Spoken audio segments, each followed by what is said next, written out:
มากินข้าวนำกันทุกคนมื้อนี้ก็ลองไม้ใส่กับโทรศัพท์ใหม่เนาะไม้ซื้อมาตั้งนานมาเด้อทุกคนมื้อนี้ก็เผาปลาซื้อมาตั้งนานแล้วแต่มันบ่เข้าเนาะมันบ่เข้ากับโทรศัพท์เก่า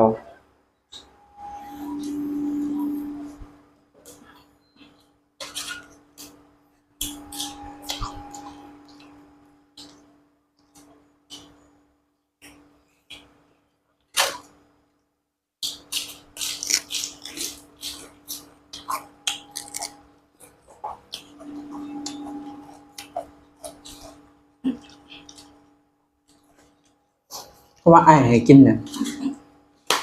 ใบทั่วปุบ่ใบหยังใบเด้อนะหลัง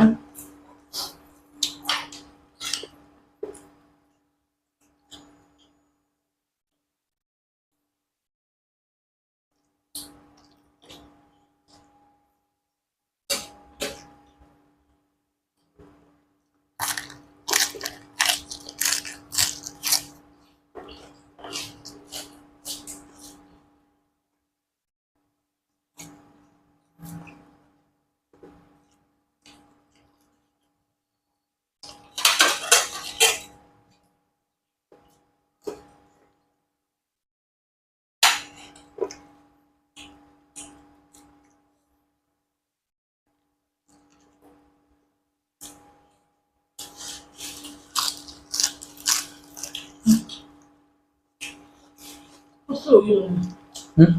สูตรเลย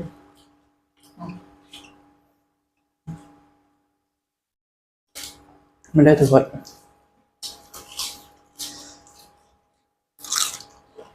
บ่ได้สดครับ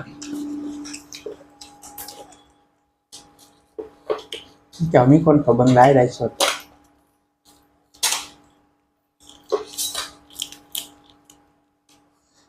ยังว่ารักผัดเพิ่นเขาเบิ่ง